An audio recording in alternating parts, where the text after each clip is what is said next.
Hey, what's up, everybody? Shane Presley here, Rock Paper Podcast, telling you about my friends, Music Record Shop. Check them out, 4191A Manchester Avenue in the heart of the Grove. This Friday, new records from Kendrick Lamar, Deer Hunter, Deaf Haven, and first vinyl print of Goo Goo Dolls' Dizzy Up the Girdle. So go down there, check them out, pick up some new records. New music happy hour every Friday, live in-store performances on Saturdays and Sundays. This Sunday, live music from friend of the show, Cree Ryder.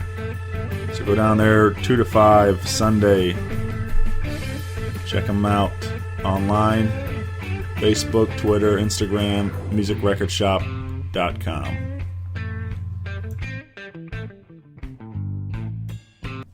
Hey, this is Sean Canan. You're listening to Rock Paper Podcast.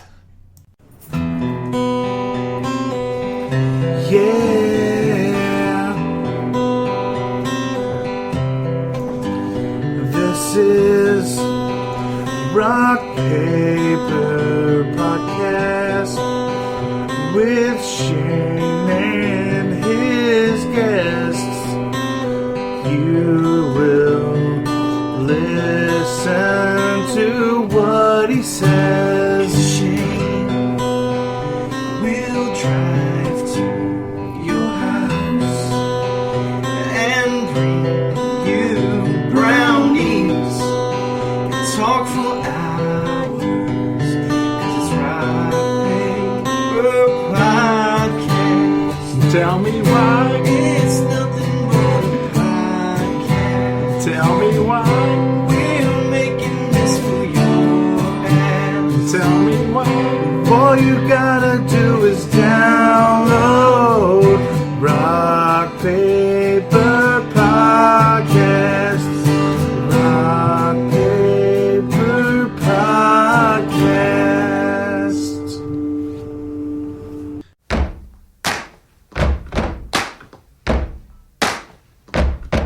In the days of 99, wild as the ocean brine, I met a little girl with candy cane curls by the water. She said, I'm the daughter to the king of the candy blues. But if you're on top, you gotta shake it on top of the world.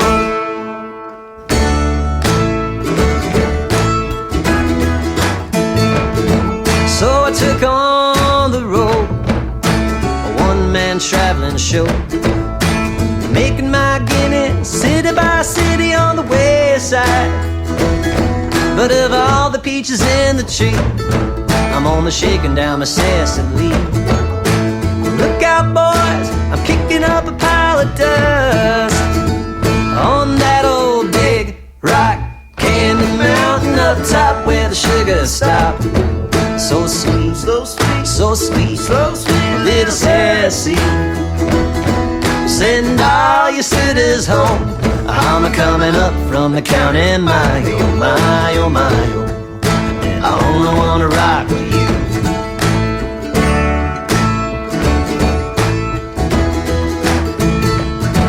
All the actors at the bar, shooting up until the stars. Go to sleep, go to sleep, go to sleep, go to sleep in the morning. They wake up with the coffee right, singing she'll be coming round again tonight, around the mountain. When she comes, she's gonna be mine, on that old big rock candy mountain up top where the sugar stopped. So sweet, so sweet, so sweet, so sweet, little Ceresi. Send all your suitors home. I'm a-coming up from the county, my, oh my, oh my, oh. And I only wanna rock with you. I only wanna rock with you.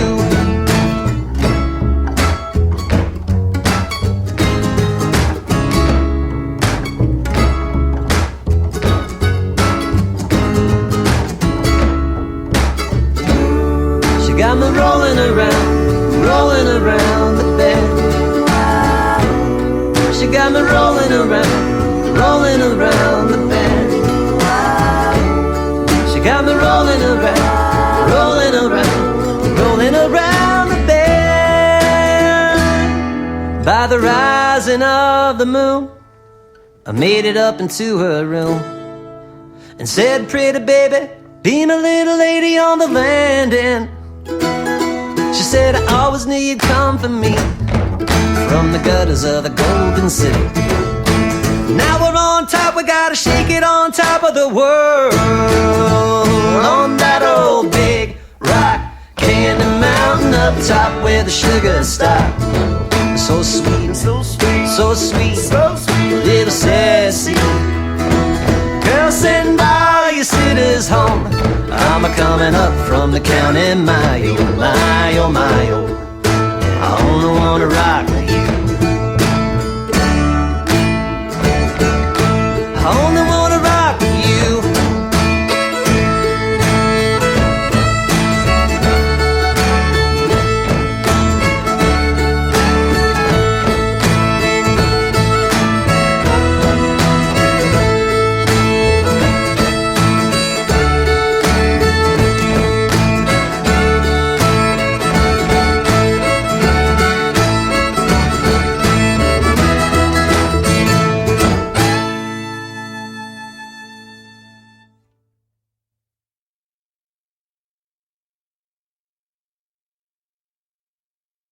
Hey, what's up, everybody? Shane Presley here, Rock Paper Podcast, coming to you from Sean Canan's kitchen, or dining room, I guess. Yeah. Hey, man, welcome to the show. Oh, it's good to be here. I think we. I'm glad this finally happened, man, because I think we went through some rescheduling. Man, it was complicated. Yeah. But Joe got sick. Yeah, Joe, we've had a number of things got thrown in the mix there, but we've got it figured out. Here we are. Here we are, and I'm excited, man. I was listening to Falling Fences record on the way down, and I really dig it, man. It's some good stuff. That I guess we'll start there. Well, I don't know. We'll get into it later, but I would. I'll start with you, man. You were kind of telling me a little bit of the backstory, but you're not originally from St. Louis, but you. Yeah. How long have you been here now? Grew up in all over the state of Ohio, and my family moved around a lot. Got 3 younger brothers, so we were constantly making decisions based on what grade the kids were in, and so it must have been about the summer of 1997. I had just graduated from high school over there in Cincinnati, and my family relocated to St. Louis. They actually moved to Kirkwood, and my mom's a school teacher at Kirkwood High, and I ended up immediately going to my freshman year of college up at University of Missouri up in Columbia. So that decision to go to Mizzou versus staying in Ohio and staying with my high school friends and that kind of thing, that was sort of the, looking back in hindsight, that was kind of the big destiny builder right there, which led me to sitting here with you right now. So if I had to pin one decision that I made, the decision to go to school up there in Columbia set up, all the people who I've created music with. Most of the people, it's sort of set everything onto its course. What did you study up there? I studied geography, man. So it was a trip, and I did, of course, classic 5 years of of undergrad, and but it was somewhere in there towards the end where I came to a realization that music was what I wanted to do, was what made me the happiest, and I really don't think that there's an 18-year-old kid, there's not very many of them that know exactly what they want to be when they grow up. I mean, I went to to Mizzou, and I didn't even have a major at first. And it's just like, what 18-year-old kid really knows what they want to do? I mean, it's still, you're such a kid still. Yeah, definitely. And, some kids are fortunate or, to be able to figure it out at a young age. And I was already playing music. I was in bands. I was doing that as, it was a part of my life. So it wasn't like I went from, completely not playing any music and having to learn everything at age 18 like I had been. My parents had a little bit of a musical background. My dad took me to all kinds of concerts growing up, which was a huge direct influence on me. All the bands that he would take me to, like we would go see the Allman Brothers or Little Feat anytime they were within 2 hours of Cincinnati or wherever I lived. So, that sort of rubbed off on me. But then it wasn't towards the end of college where I was like, you know what, like this world that I'm going down where with the geography degree where you go into, mapping or you go into teaching high school geography or I just, all of a sudden it dawned on me that the music was really the only thing I was thinking about, and it was like, even when I was doing other jobs or working on projects, it was like, it was there in my mind, but I didn't really come to that full, like, realization of that until I was about 21 or so. Yeah. So then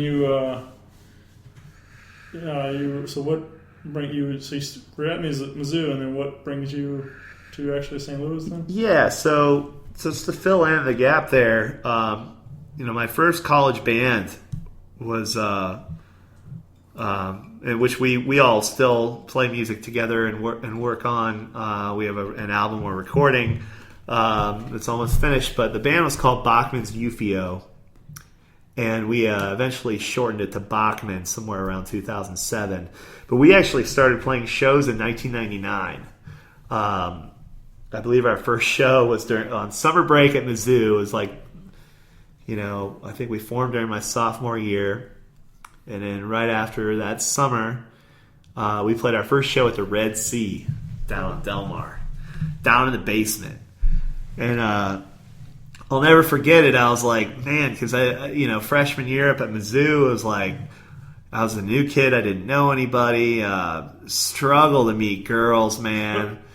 Even in the dorms. But it's like when you don't have any allies and you go into an environment like a big state school, man, it was freshman year was hard. So then sophomore year, we work on this band, and by the time it launched, it was just like, I was like, oh.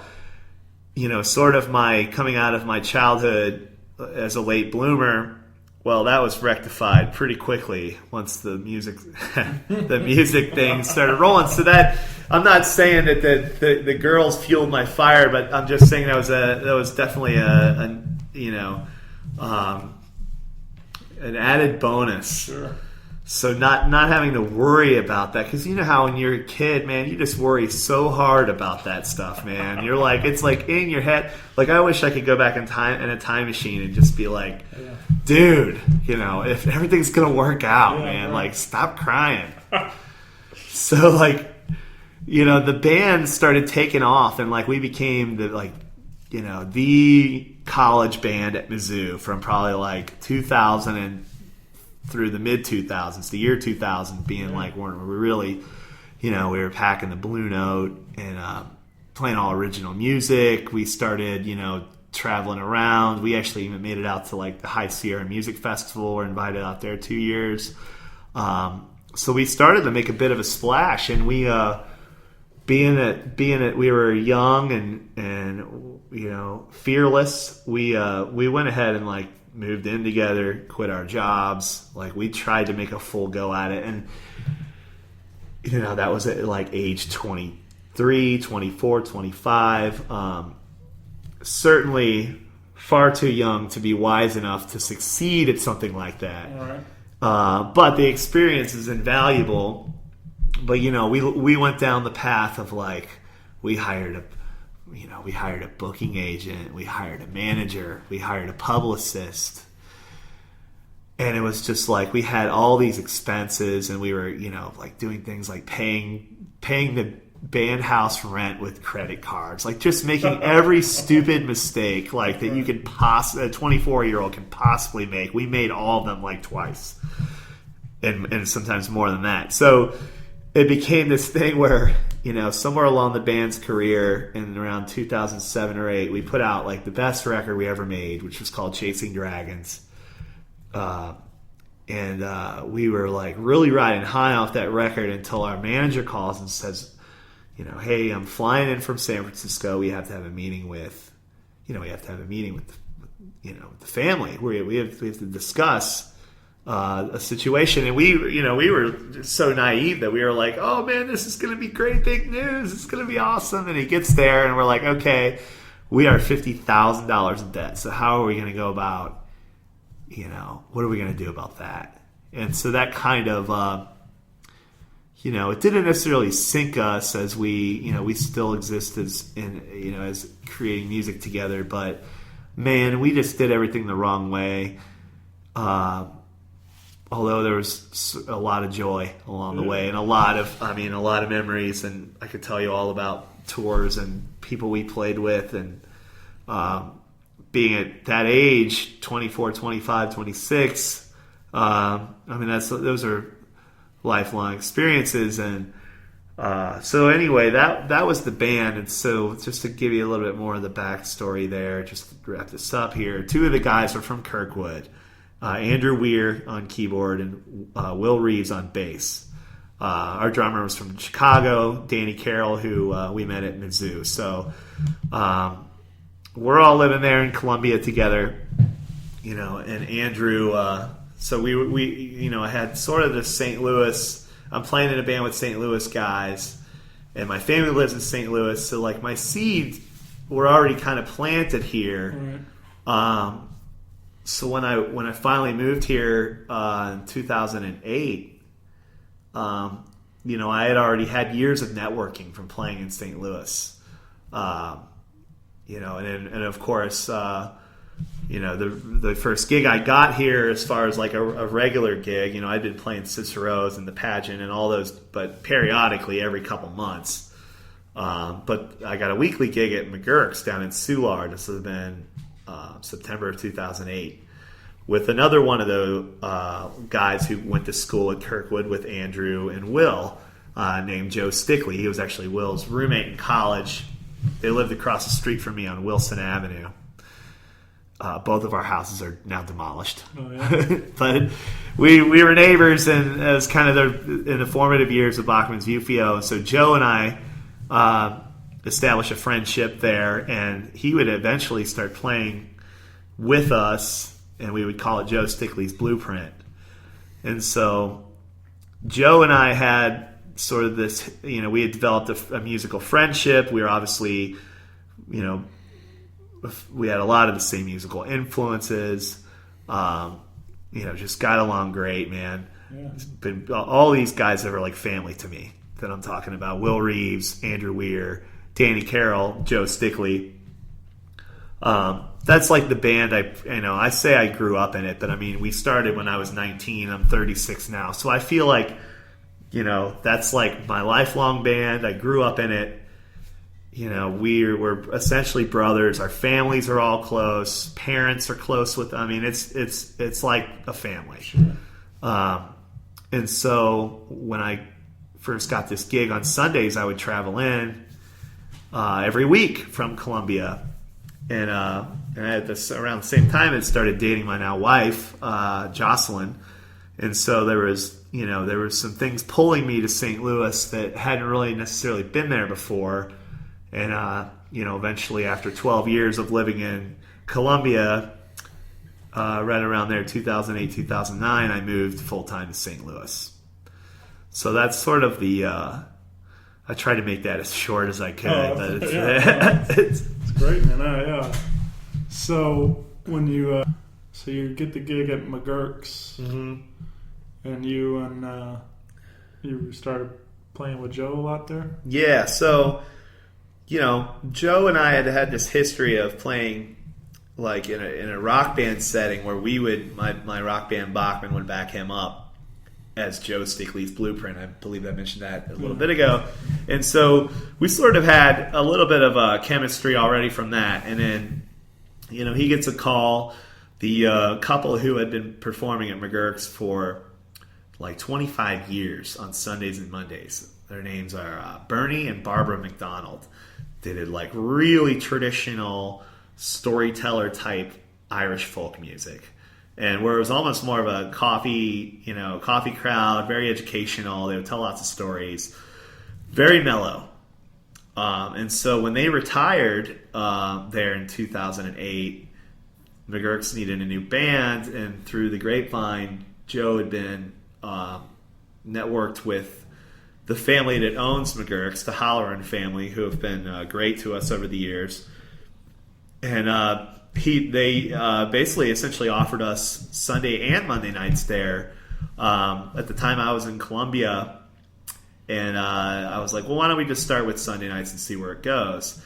And, the money was right, so I started traveling in every week to do the Sunday night for the first year there. I drove in, and I would see Jocelyn and play with Joe. And it sort of started as we would just play, whatever cover songs we could come up with, just whatever to get through the night. And we just played acoustic. I played a little mandolin. He played guitar. Every once in a while, I tap on a tambourine. And so we get a little bit of bluegrass thing going on. And we had quite a bit of resistance at McGurk's for a while because, if you're unfamiliar with McGurk's down in Soulard, they have live Irish music there 355 nights a year. I mean, it's pretty much 7 days a week. Right. They close a handful of days a year. So this place garners an incredible reputation for being a hotbed of Irish music, like not only in St. Louis, but like one of the most pure traditional Irish music hubs in the United States. I mean, to the point where they fly in musicians from Dublin to play, and they put them up in an apartment next door. It's a pretty unique place. I mean, it's you go over to Dublin and all the musicians, they all know about McGurk's. Very cool. So it's kind of all of a sudden we found ourselves like fish out of water musically, because we're like, hey, guess what? We're just a bunch of we're a bunch of Americans from Kirkwood. We're like Right. We don't know any Irish music. So we kind of took as a challenge upon ourselves to start learning the pub songs. That actually led to a record that Joe and I made called Loaded to the Gunnels, which was a collection of pub songs. And we actually wrote a couple songs like the staple down there that we do, that we wrote, Irish Old Ladies. It was on that record. So it started slowly. I mean, we're now in year 7. We've done 7 years of this Sunday night show, and the band has grown, from that little, almost like Tenacious D acoustic duo Right. to like full on, I do this elaborate percussion rig with my feet. We've got original songs, very crowd participation oriented. Yeah. And we've learned, we know like 30 Irish songs now. So it's like that's a whole catalog that we've developed that, had it not been for McGurk's, I'm not sure I ever would have learned a lot of these songs that that are from that tradition.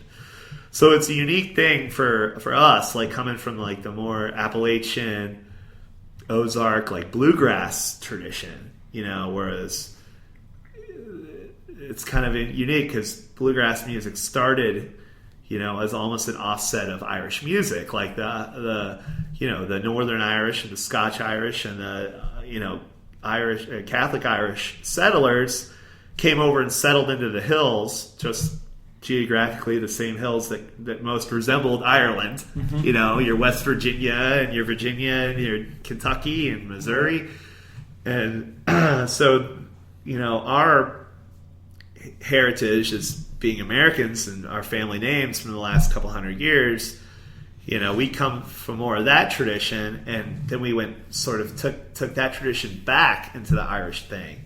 And so it's almost like a full circle thing for us, and we've kind of stumbled across something we feel is pretty unique. That's obviously taken 7 years of playing every week to get there, but we definitely that band is with Joe Stickley. It's definitely turned into an animal unto itself. When did Ryan join? Yeah, somewhere in there after a couple years.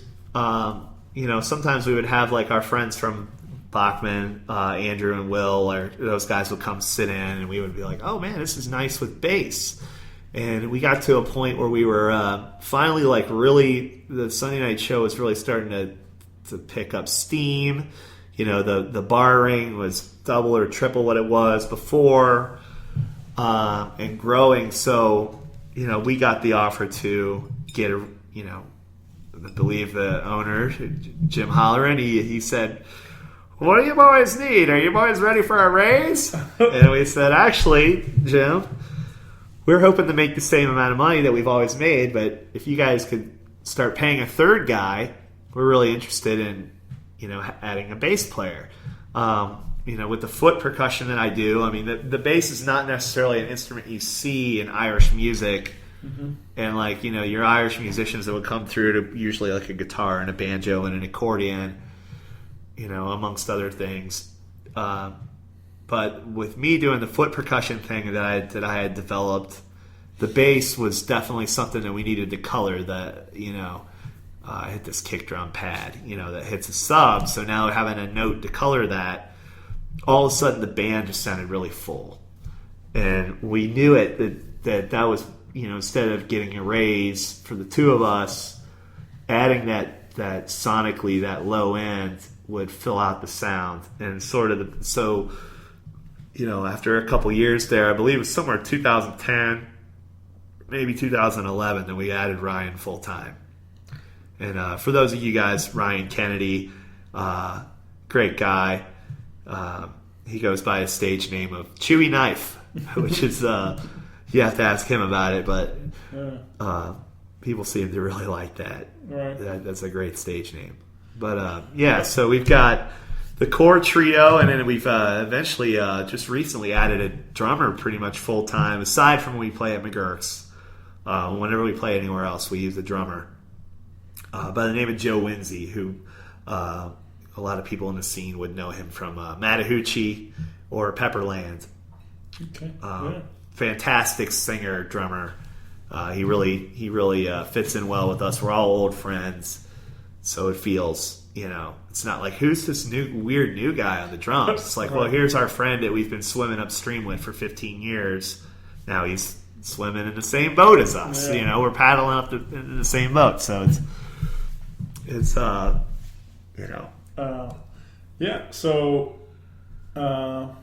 So you guys get together, you're jamming, and then when did this record come out?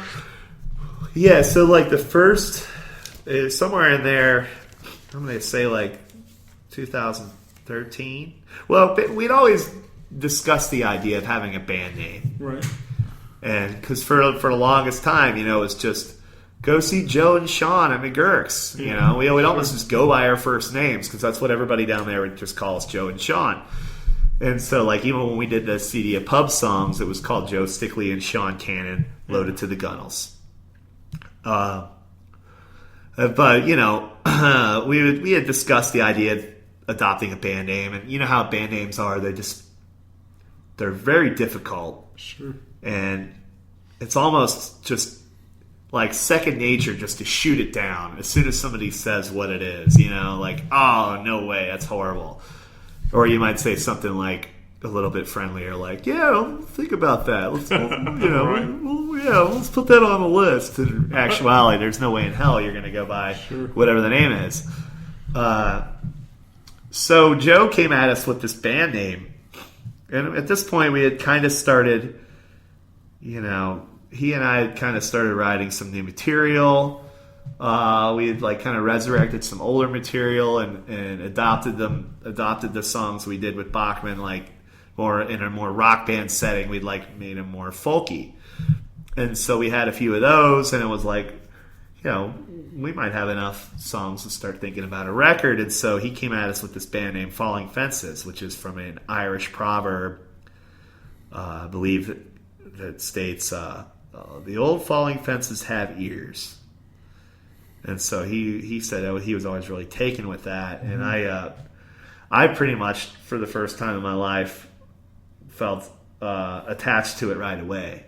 One of those things where like, well, that's definitely, and another person described it as, listening to the band Falling Fences, you can kind of hear the fences between genres just falling down and just, everything sort of blending, bleeding together, Well, it's I forget the track now, but there's a lyric on the record, something about fences falling. And Shot to the Devil, which that song itself is that's the first track on the record, and it's that song itself is the epitome of the genres falling down, because it's like a sweeping movement of three different parts.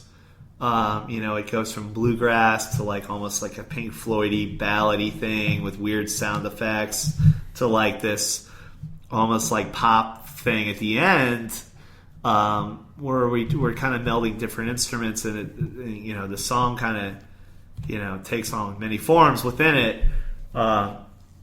So that's he threw that lyric in there about the fences falling down, and so that song Shot to the Devil. That's what I feel like. We wrote that and we were like, oh my god, that's like 8 minutes long with no jamming. So it's like, well, we're kind of, if we're able to do that and it's not boring the listener, then we should probably, this is probably an interesting avenue to pursue with the songwriting. So that kind of, set the table for some of the other tunes, and then of course the newer ones that we're working on for the next record are like that too. Yeah, for me, I was listening in Little Ceresi. Is that right? Yeah, man, that was a fun one, man. I loved it. we kind of got the We Will Rock You stomps and claps going on there, and it's super catchy with that. But then I found myself singing along before the end of the song. Like it just it's a super catchy little hook. We learned a lot about that stuff. Getting people to sing along on the first listen. Like that's the big thing with the Irish music that's rubbed off on us, because the pub songs are designed for when they're executed correctly. It's like you get the crowd sings with you the whole time, and so we've kind of taken that energy and placed it into like the original songs.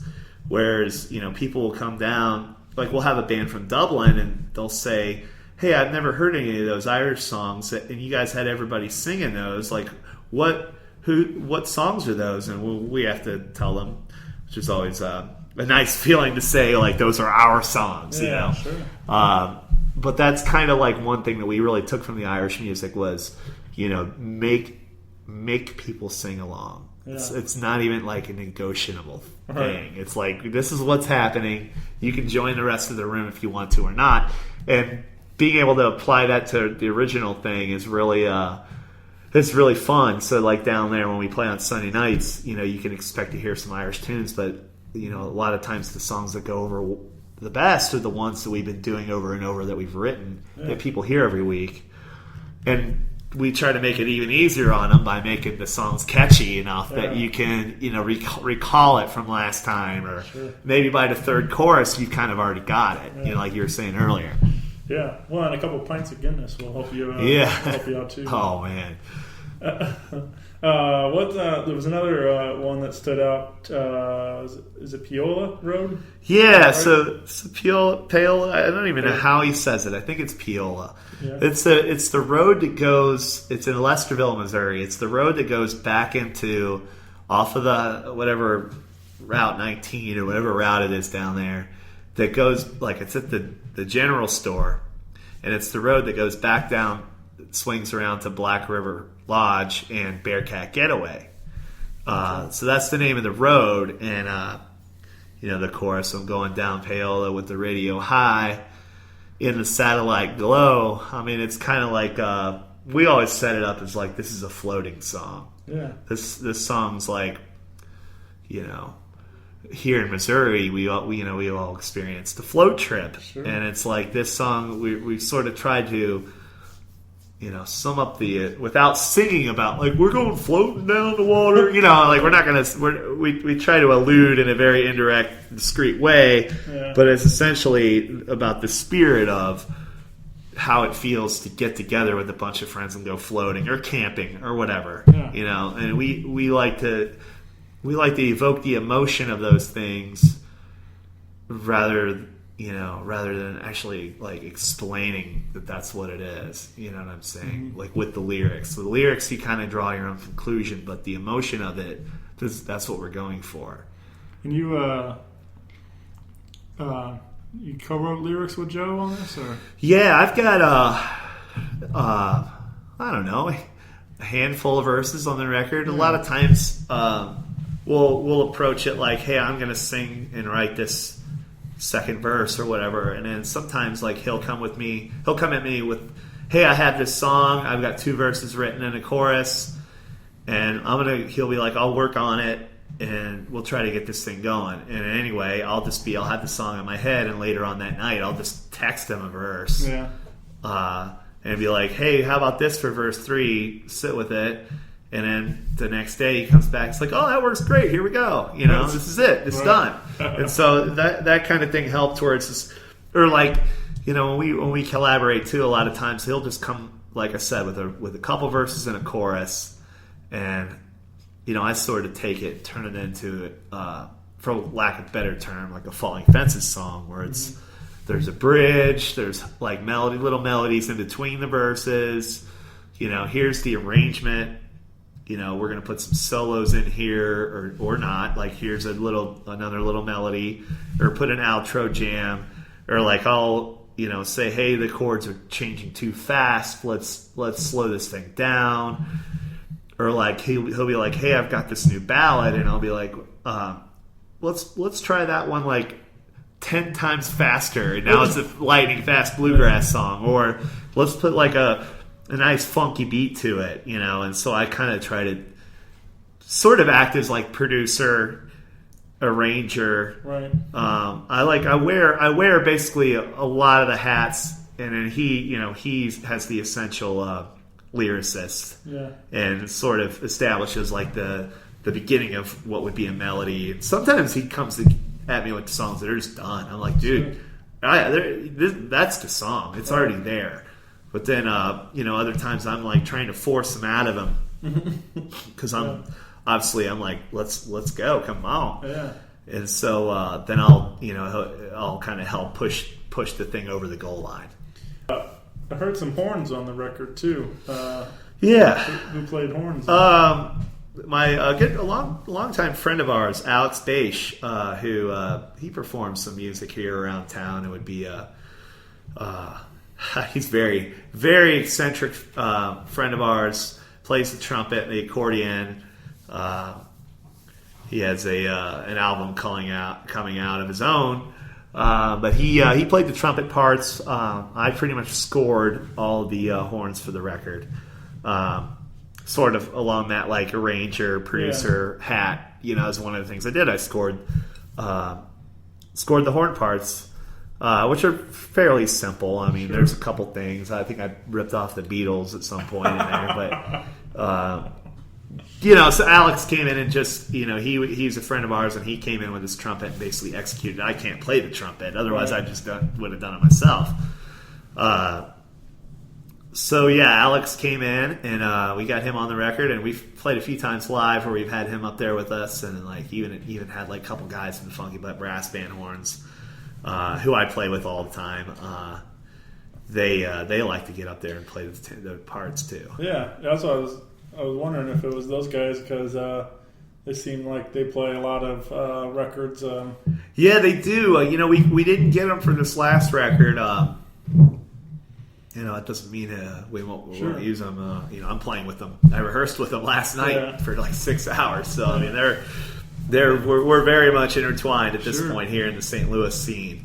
I picked up that latest Aaron Kamm and the One Drops album. Oh yeah, and killer. It was great to hear some.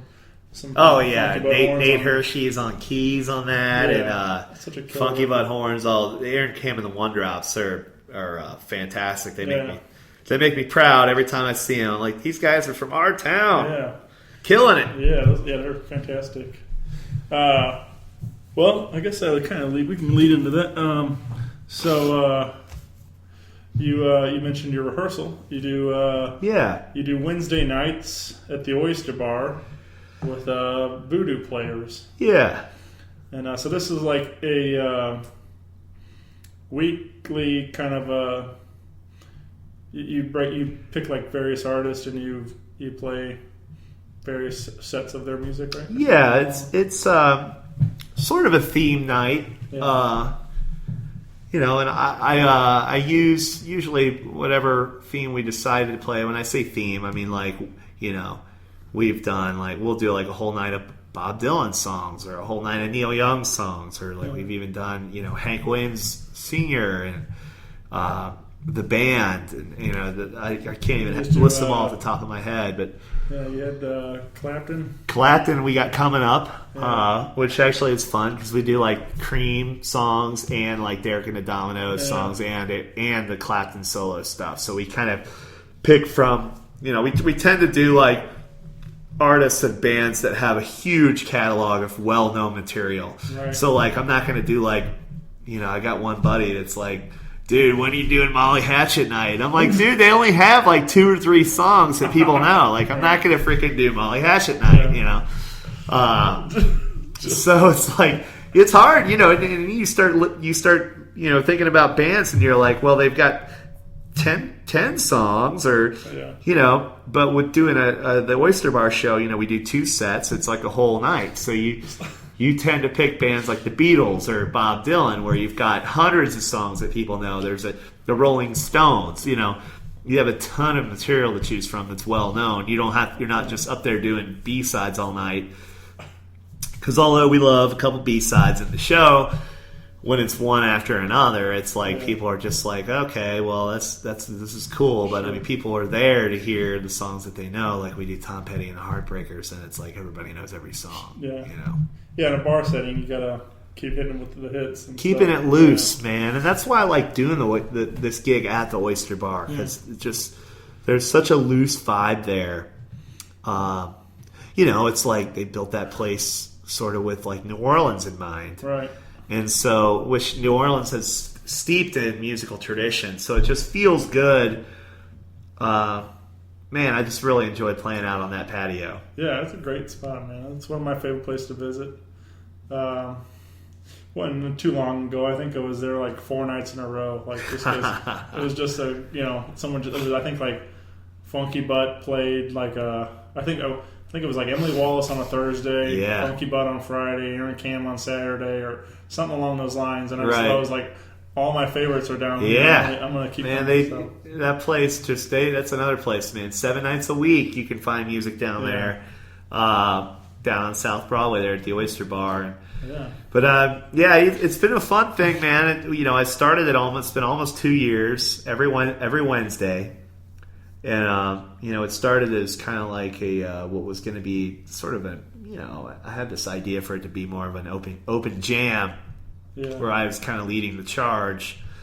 And then I found out, through trial and error, that people really respond when it's like one particular band. Or like, I do like a night of Fish from Vermont, and have the Provels play with me, and we would do all Fish tunes. And people would just come out in droves for that, And so I was like, well, maybe this is more effective when we do Rolling Stones night or, Bob Dylan night. Right. I just keep thinking about that Molly Hatchet night, just you doing Flirting with Disaster like on repeat. Yeah, I know. It's the same. Yeah, even with Leonard Skinner, it's like, okay, you can name 10 to 12 Skynyrd songs, but man, we need like 25 to get through a night. So like, what do you do after that? You're doing working for the MCA. I mean, you're like, you start getting really into the deep cuts. Sure. And then it's like, all right, is this, sometimes there's a reason that these are deep cuts, Sure. There's speaking of a Skynyrd cover, I was listening to, there's a rock band. They're not like, I don't think they're doing anything anymore. I think they split, but they're from Southern Illinois somewhere, I think. They were 30-06, and they were pretty heavy. Yeah. And they did a cover of Was I Right or Wrong? Oh, man, great tune. Yeah, and they make it like, pretty heavy rock. And I'm like, it just sounds so good, man. Like, I mean, the lyrics are fantastic in that song, but his voice lends very well to it, and just, I was like, man, this is like, if you would, if I would have just heard that, like, this would be a big hit, for them, but like, if of course it's a Skynyrd cover, right? It's like it's hard to really. There are bands that make it off of covers, but it's like it's hard to really get a lot of traction with a cover. Man, it is. I always tell younger bands, like, if you want your band to really grow up and grow out, the number one thing that you can do is record a brand new record of killer original songs with a great production value. Like, don't skimp on that recording either. Yeah. Don't be like 2 years down the road you listen back to it and, oh, I wish we would have done that. Oh, why didn't we fix that? Oh, that guitar's out of tune. Like, just make sure you take your time and then you spit out the best original music that you can with all the blemish. I mean, if you're a raw punk band or like kind of like trash grass band, obviously you need some rawness in there. It depends, I guess, what kind of genre you're playing, but for me, it's like I always treat the live show completely as a different animal than the studio. Yeah, I like when I go in the studio, it's more of a craft. I'm not going to do a big 2-minute, 3-minute guitar solo, or like with the Schwag 10-minute guitar solo. I'm not going to do that on the dang record, man. It's just like, I wouldn't want to hear myself play for 10 minutes, let alone on the, forever captured in a studio, which is, it's hard to let it flow out of you like that when you're in the studio anyway. So we kind of always gone the other direction and more of like a Beatles approach. Yeah. So with Voodoo Players, you're bringing in like some of the best. I mean, I've on this rehearsal, you had Adam Huckey. I saw you. Yeah.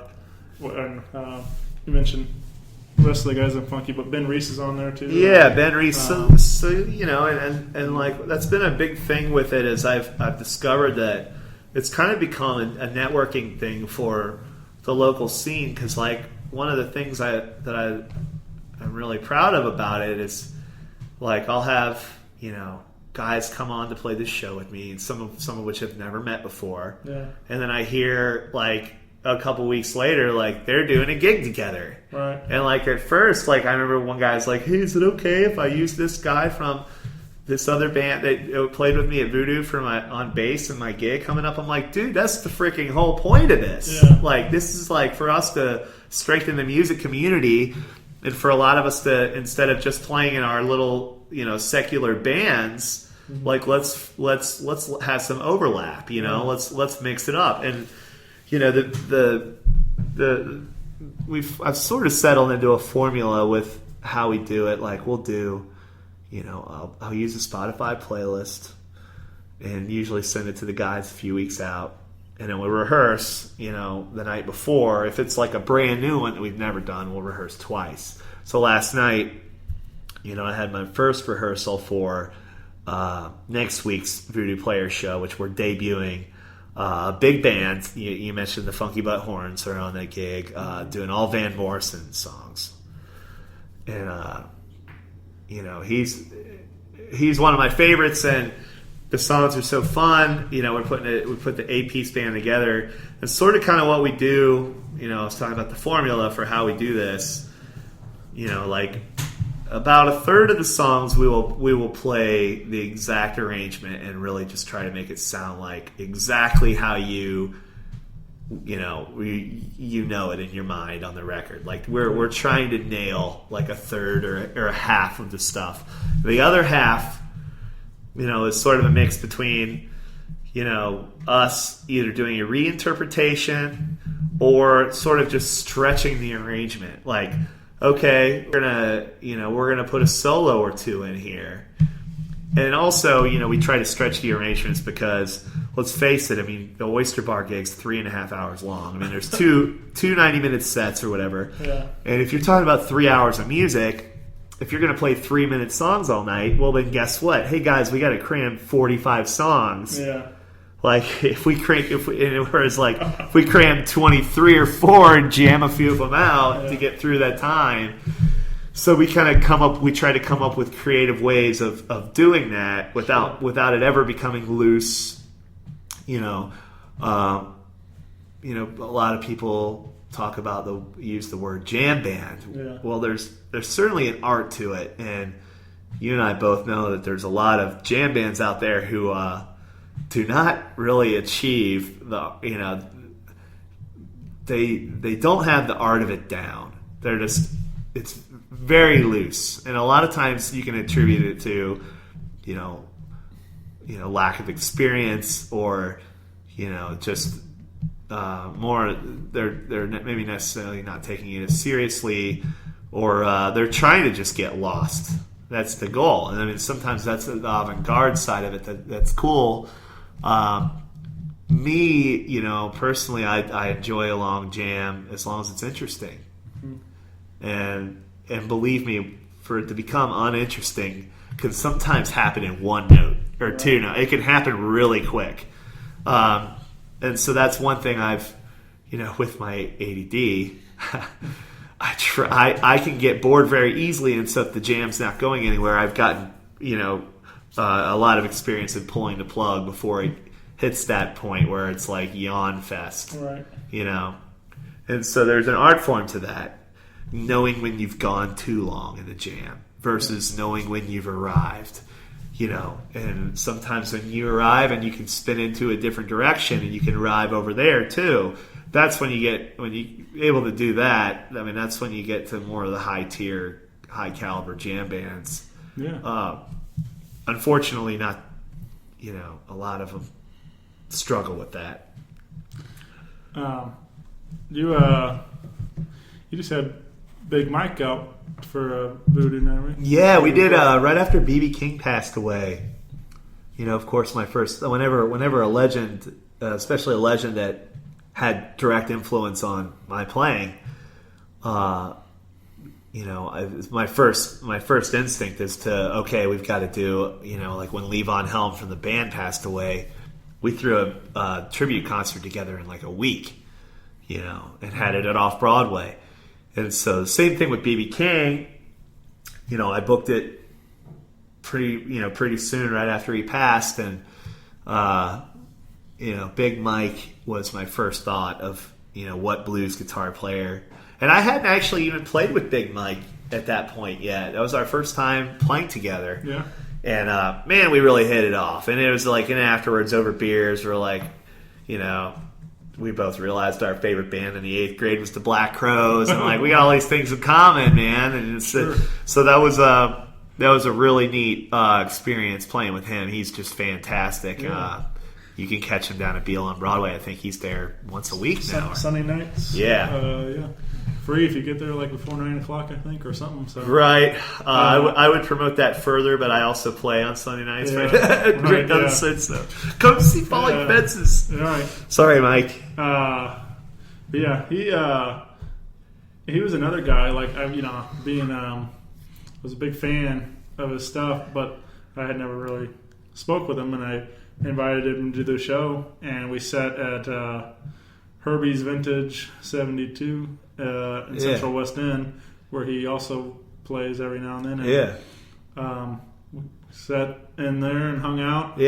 Talked and had some. He ordered me a duck confit with it was like a essentially like a duck burrito kind of thing. It was like I was wrapped in a. Right. Anyway, it was really good. He's like, you ever had this before? I'm like, no. And he's like, all right, just try it. And I'm like, all right. So yeah. And, so we're sitting there, talking and eating and stuff. But it was just we totally hit it off, man. He's just a super cool guy. Has some great stories. And yeah, Mike's great, and he a lot of fun. he plays. The guys that he's been playing and using in his band are a lot of the same guys I've been using with the Voodoo Players. Right. Yeah, he does a similar. So we're kind of thing with blues, having the Blue City All Stars is kind revolving cast. Yeah, he does, man, and he's just fantastic. Making me proud of St. Louis. Yeah. You mentioned your 10-minute guitar solos in the Schwag. I guess we can we'll talk about a little bit about your work there. And so people that don't know, the Schwag is a Grateful Dead.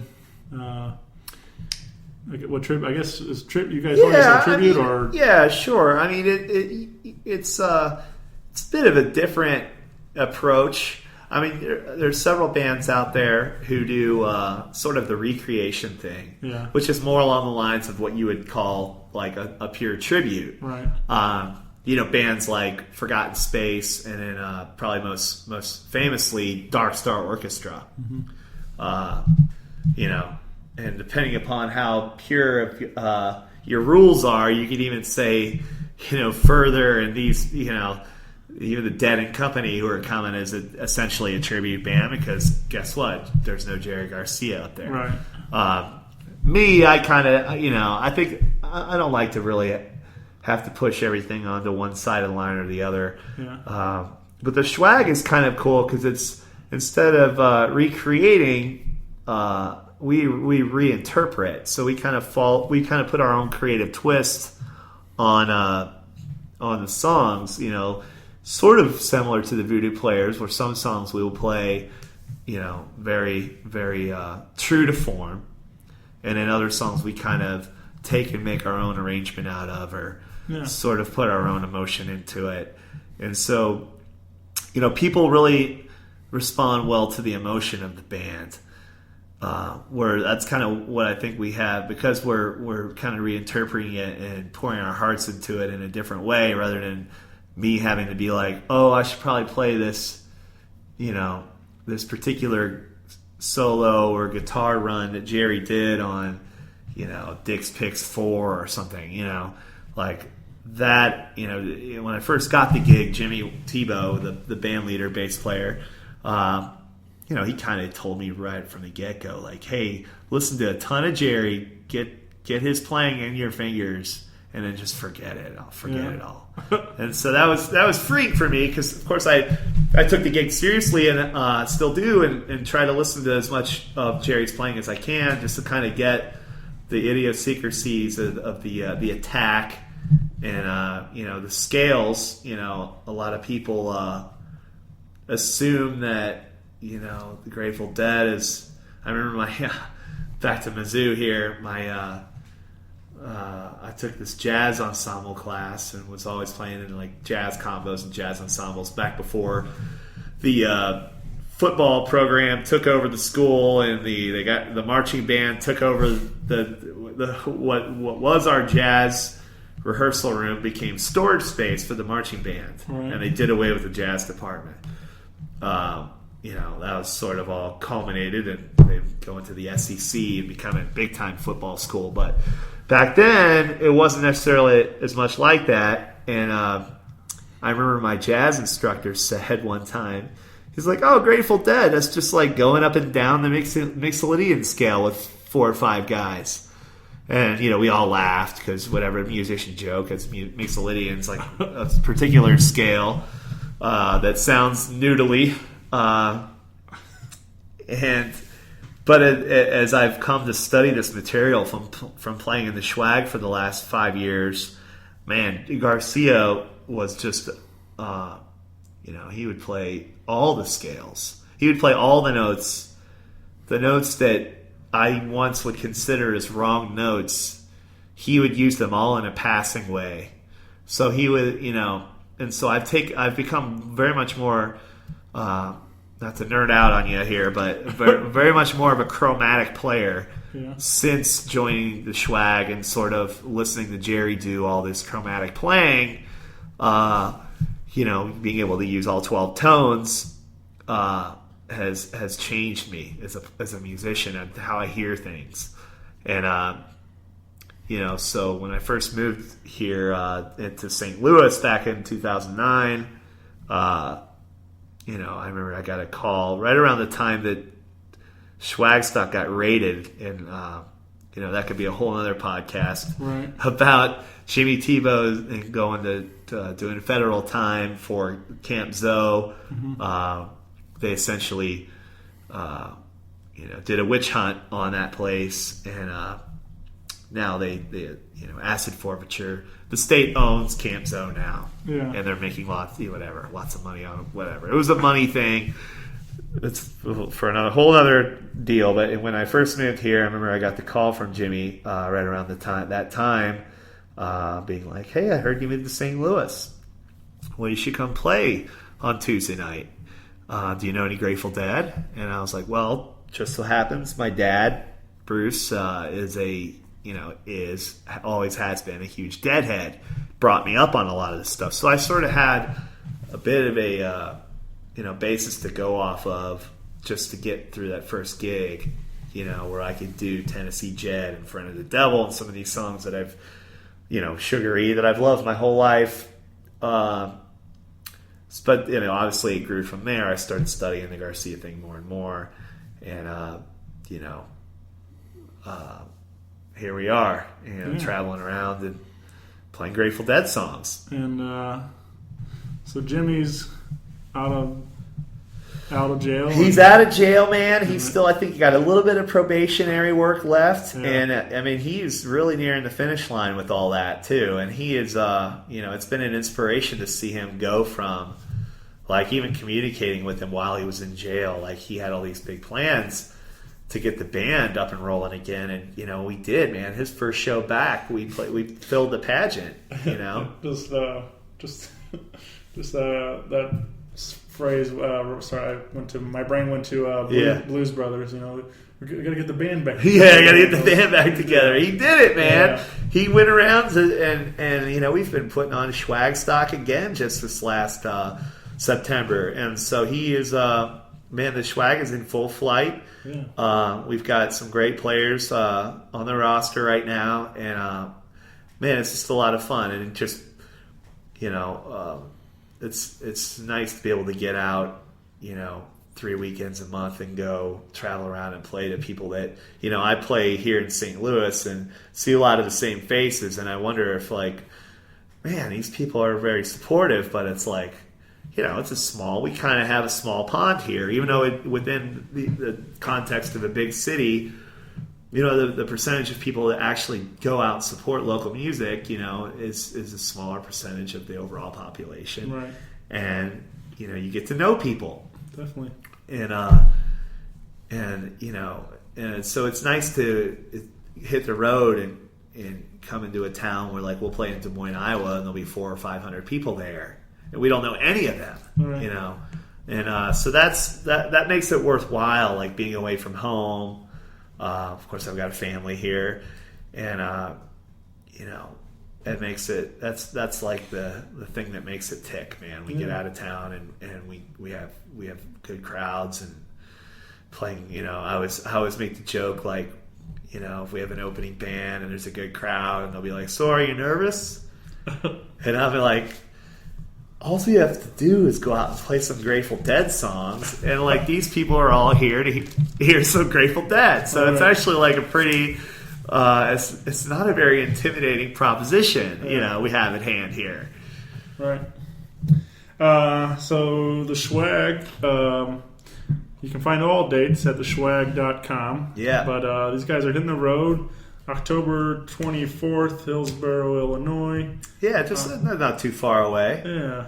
October 30th, you mentioned Spookstock. Yeah, so Halloween weekend, the 30th and 31st, we're having this big party under a tent, a heated tent, So if you guys are like, oh, it's going to be cold. Well, it might be cold. Bring your warmth for your camping if you stay in a tent. They do have a lot of cabins and stuff there.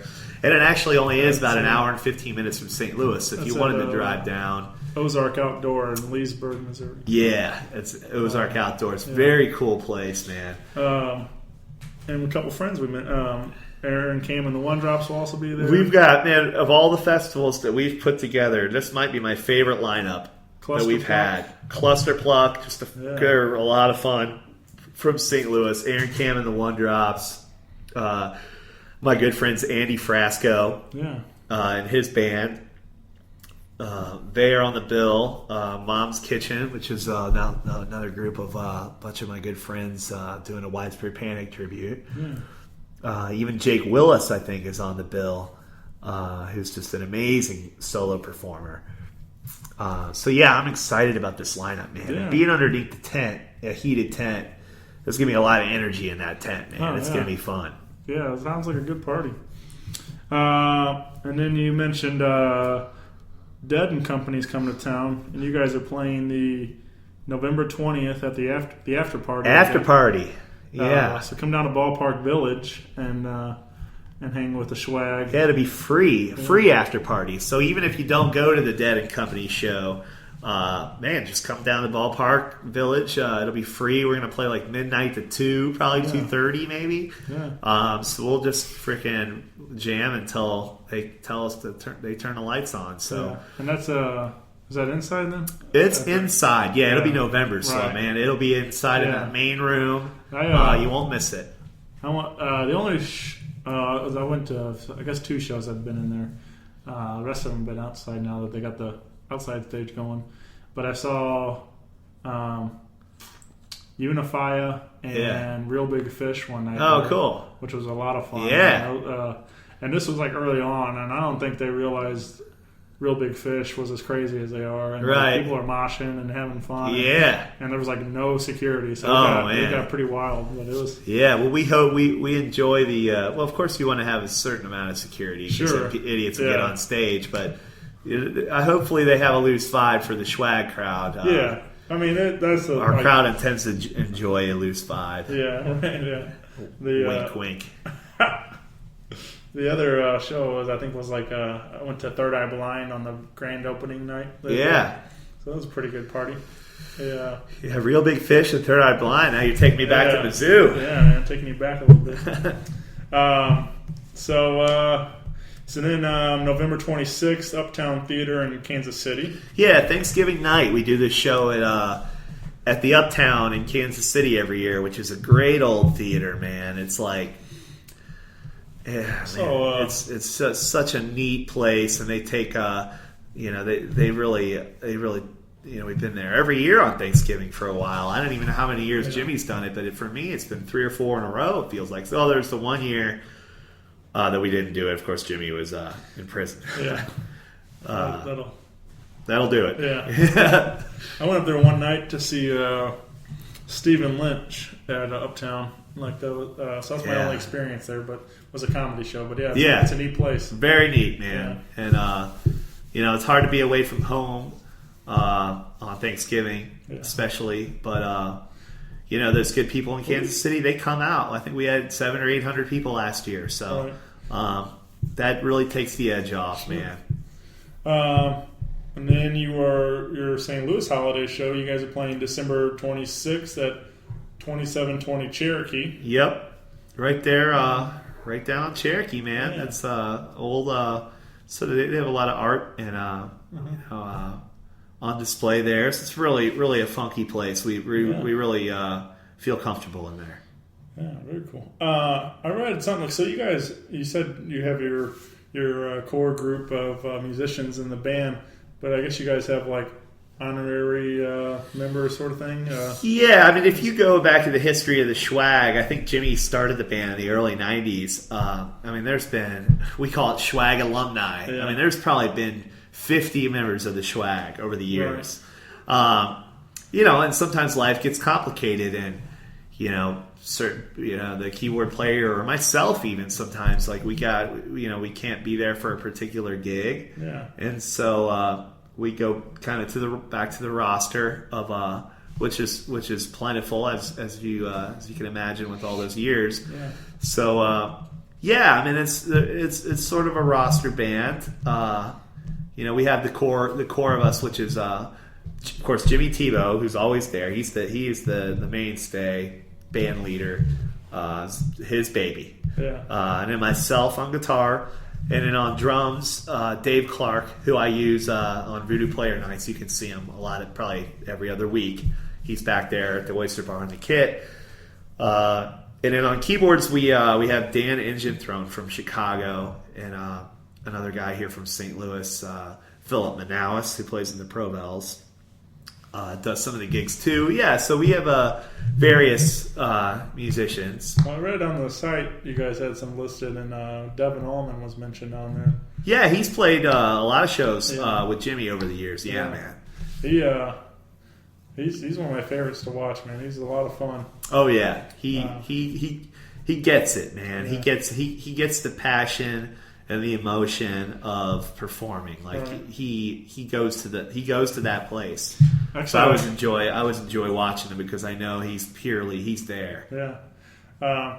Actually, I just so he played Broadway Bottleneck Blues Bar a little bit ago, and learned from Keishi recorded a segment with him for her show she does called the Local Produce Section. Yeah. And they just put that video out. Cool. And what you said earlier kind of reminded me because there was a line in that video where he's talking about, whatever, how old he was when he started playing guitar. Right. And, and same kind of thing. He said the ladies started taking notice. Yeah, it's funny how an insecure young lad can be turned really quick when you put a loud screaming guitar in their hands. The ladies, he said the ladies go, hey, he's like, and they weren't like that before. So he's like, it was a good feeling. But anyway, it was a cool video. So if you haven't checked that out, go check out. Yeah, I will have to, man. And everybody check out Devin, man. But, he's another guy that makes us all proud of our scene here in St. Louis. Yeah, I love that he, he's been out all over the world, but he calls St. Charles home. So it's cool that he stays here, and he's proud to be from the area. So. Yeah, man. All right, well, and then we're talking about Falling Fences, but I forgot to plug your dates here for you. You got you playing October 22nd with the Bootleg, or at the Bootleg, at Atomic Cowboy. Yep. With Edward David Anderson and Chicago Farmer. You were saying you very excited about that one. Yeah, we were kind of talking off mic about you were really looking forward to that show because you said that the guy who was coming with Ed, Anthony Crawford is who produced Ed's record. This is a record release show for Edward David Anderson. You guys can check him out on Spotify, Facebook, everywhere, iTunes. Just fantastic songwriter, man. He had a band called Backyard Tire Fire that when I talked about swimming upstream together, paddling in our own boats. Well, the Backyard Tire Fire and Bachman and Mattahoochee and Speakeasy, these are sort of the regional bands that we all connected over back in the early 2000s. So we've got a lot of history. Myself and Ed, I've sat in with him, he's sat in with me many times over the years, and to the point where actually on his last record, he hired Bachman to be the backing band for the record. Oh, cool. Which he recorded at our studio up in Columbia where we record everything.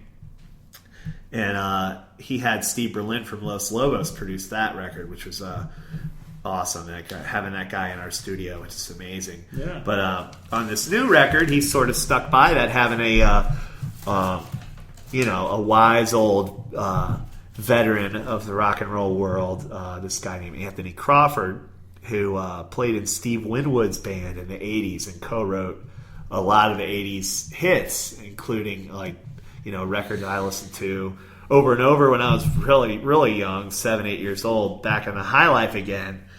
And so we're actually excited because we're going to be at the show on the 22nd. We're going to be performing a couple of those songs with Anthony and Ed.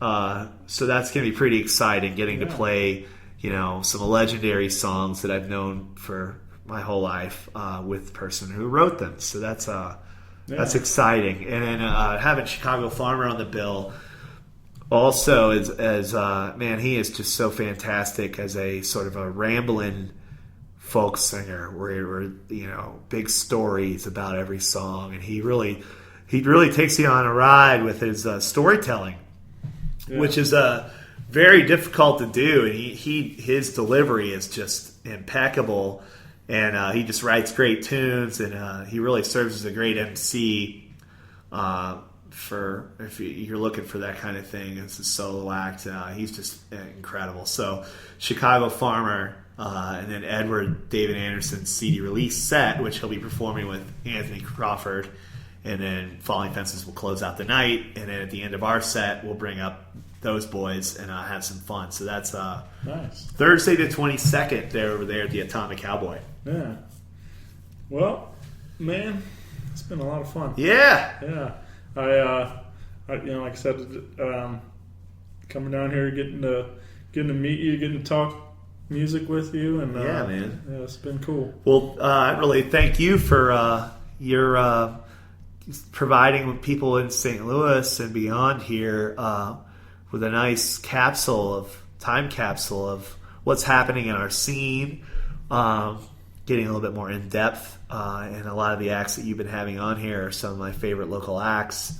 And I just say to you, man, keep doing it. Thank you. This is great. We'll keep listening. I have a blast doing it. So if people enjoy listening, I'm going to keep doing it. And but yeah, I just have a good time hanging with my buddies, man. It's been cool to be able to take that, next being a fan to being a friend, and definitely, and and it just strengthens our community, man. It's just and we all know this last couple years it's been the community's taken a bunch of blows. Things have been really hard around here, and so having the music community there to kind of anchor us, and all the artistic communities. I mean, it's what keeps us vital, and it sustains us through what tragedies and things that might happen here in town. So man, I just love it. I love the scene here. I love the city. Yeah, me too, man. Thank you for all you do to help that. So. That's the thing. I'm just trying to help out people I believe in, and I'm it's just whatever I can do to help. So I'm happy to provide this platform. And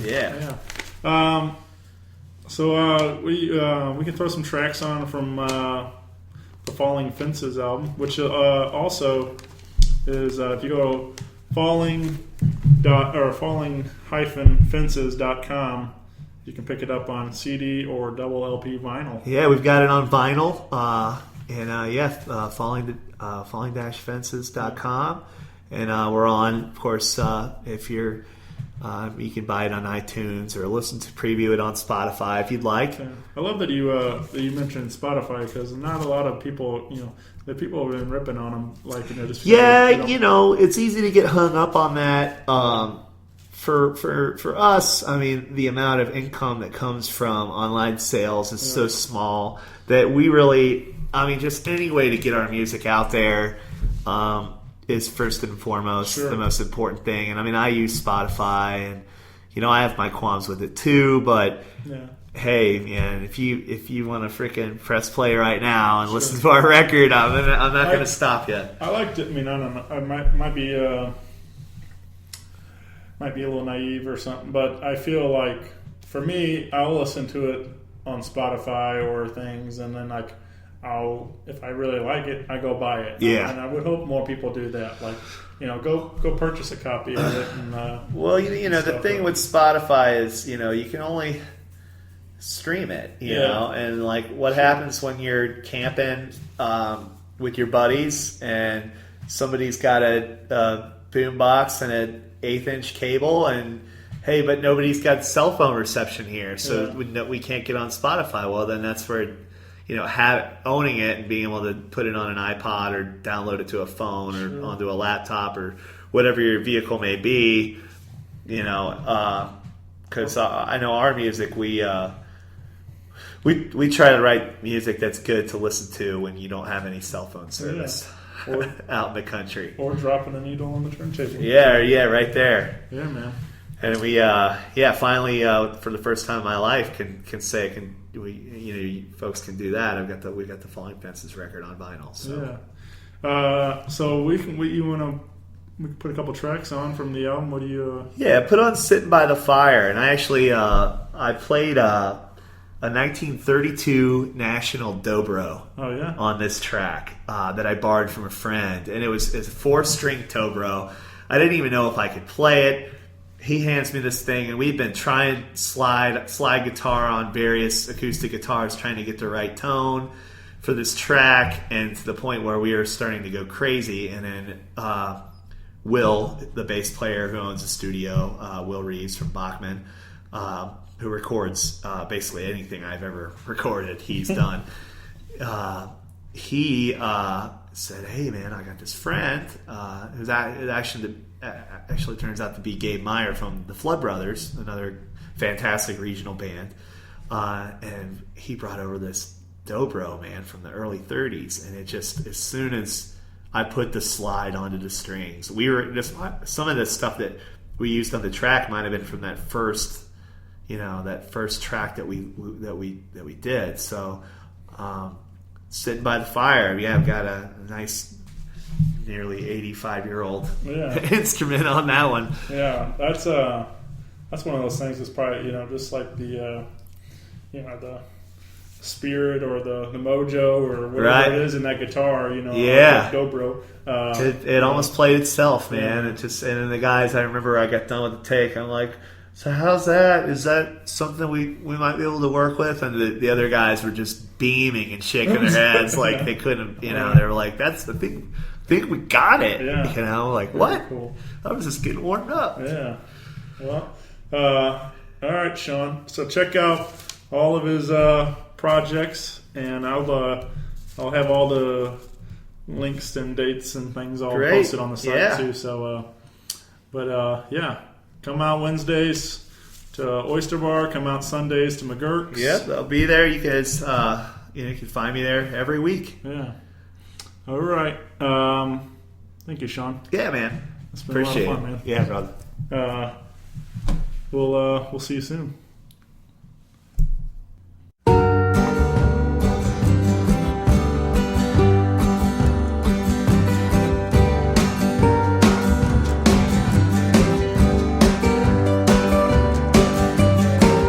Well, I'm packing up my bags for the great North Woods. Little bit of loving and my friends and my goods. I got a bottle of wine for the trip. Mine's a little thirsty and I take a sip.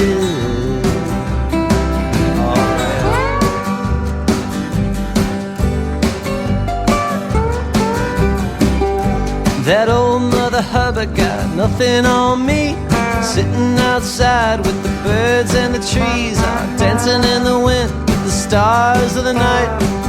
When they're gonna make everything right.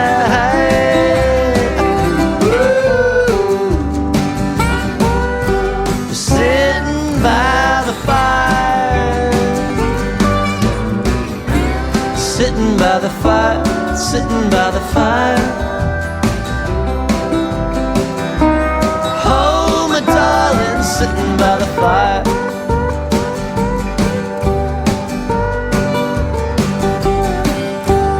Company is easy for an old oak tree. Another cup of coffee and strong on the tea. Got everybody under his eye. Every bit of loving in the big blue sky.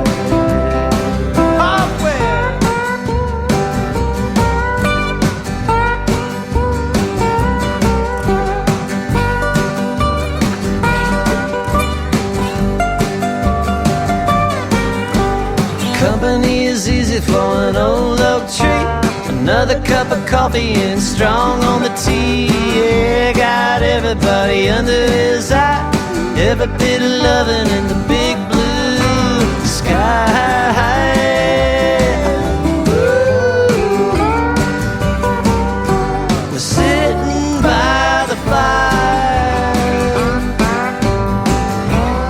sitting by the fire, sitting by the fire.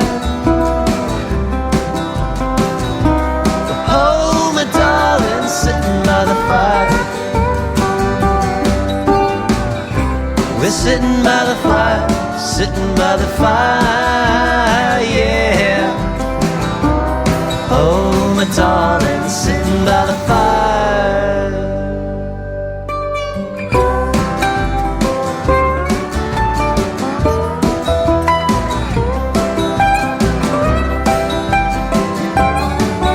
Well, I'm leaving my bags in the great north woods.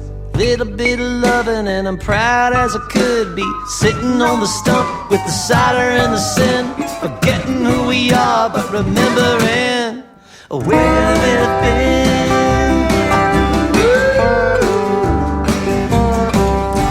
Sitting by the fire. Oh yeah. Sitting by the fire, sitting by the fire. Say, oh, oh, my darling, sitting by the fire. We're sitting by the fire, sitting by the fire, yeah. Oh, my darling, sitting by the fire. Sitting by the fire, sitting by the fire. Oh, my darling,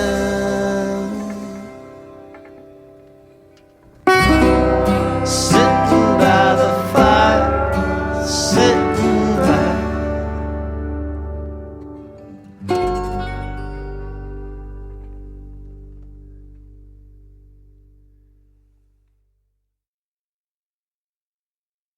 Paper Podcast. Rock Paper Podcast. Rock Paper Podcast, y'all.